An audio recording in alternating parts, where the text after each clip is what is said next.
Last வீடியோவில் set dosa recipe வந்து நான் அப்லோட் பண்ணியிருப்பேன். அதுக்கு சைட் டிஷ்ஷாக வடகறி செஞ்சுருப்பேன். வடகறி எந்த ஊரில் ஃபேமஸ்ன்றதை கமெண்ட்ஸில் சொல்லிடுங்க. உங்களுக்கு செட் தோசை ரெசிபி வேணும்னா கேப்ஷனுக்கு மேலே தெரியுற சின்ன ப்ளே பட்டனை கிளிக் பண்ணி வீடியோ பார்த்துக்கோங்க. வடகறி ரொம்பவே ஈஸியான ரெசிபி, நல்லா டேஸ்ட்டாகவும் இருக்கும். ரொம்ப காம்ப்ளிகேட் பண்ண தேவையில்லை, சீக்கிரம் செஞ்சு முடிச்சிடலாம். வாங்க எப்படி செய்யறதுன்றதை பார்க்கலாம். இதுக்கு ஃபர்ஸ்ட் 100 கிராம் அளவுக்கு கடலைப்பருப்பை நல்லா ஊற வச்சு எடுத்துக்கலாம். இது வந்து பார்த்தீங்கன்னா குறைஞ்சது 4லேருந்து 3 மணி நேரம் நல்லா ஊறணும். இதோடய சேர்த்து 1லேருந்து 2 வரமிளகாயும் ஊற வச்சு எடுத்துக்கோங்க.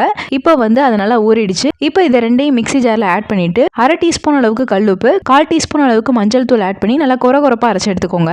இப்போ இதை வந்து ஆயிலில் நல்லா ஃப்ரை பண்ணி எடுத்துக்கலாம். ஆயில் நல்லா ஹீட் பண்ணிட்டு மீடியம் ஃப்ளேமில் வச்சுக்கோங்க. மீடியம் ஃப்ளேமில் வச்சுட்டு கையிலே இந்த மாதிரி சின்ன சின்ன பக்கோடாஸாக ரெடி பண்ணி எடுத்துக்கோங்க. இது வந்து பார்த்தீங்கன்னா கோல்டன் கலரில் நீங்கள் ஃப்ரை பண்ணாலே போதும். ஃப்ரை பண்ணி எடுத்துட்டு அந்த பக்கோடாவை இந்த மாதிரி கையிலே வந்து நல்லா உதுத்து விட்டுக்கோங்க. இதே மாதிரி எல்லாத்தையுமே நல்லா உதுத்து வச்சுக்கோங்க.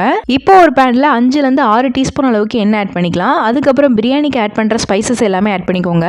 ஆட் பண்ணிட்டு 1/2 டீஸ்பூன் அளவுக்கு சோம்பு, 1லேருந்து 2 பெரிய வெங்காயம் கட் பண்ணி ஆட் பண்ணிக்கலாம். அதுக்கப்புறம் கொஞ்சமா கறிவேப்பிலை, 1 டீஸ்பூன் அளவுக்கு இஞ்சி பூண்டு விழுது, இது எல்லாமே பச்சை வாசனை போற அளவுக்கு வதக்கிட்டு 1 டீஸ்பூன் அளவுக்கு கல்லுப்பு, 2 மிளகாய் நீளமா கட் பண்ணி ஆட் பண்ணிட்டு ஒரு தக்காளி வந்து கட் பண்ணி ஆட் பண்ணிக்கோங்க. அதுக்கப்புறம் கொஞ்சமா புதினா ஆட் பண்ணிட்டு தக்காளி நல்லா சாஃப்டான பின்னாடி 1/2 டீஸ்பூன் அளவுக்கு மஞ்சள் தூள், 2 டீஸ்பூன் அளவுக்கு மிளகாய் தூள், 1/2 டீஸ்பூன் அளவுக்கு மல்லித்தூள், 1/4 டீஸ்பூன் அளவுக்கு கரம் மசாலா, 1/4 டீஸ்பூன் அளவுக்கு சீரகத்தூள் ஆட் பண்ணிட்டு நல்லா மிக்ஸ் பண்ணி விட்டுக்கோங்க. இப்போ வந்து 3 கப் அளவுக்கு தண்ணி ஆட் பண்ணிக்கலாம். தண்ணி ஆட் பண்ணிட்டு நல்லா வந்து கொதிக்க விடுங்க.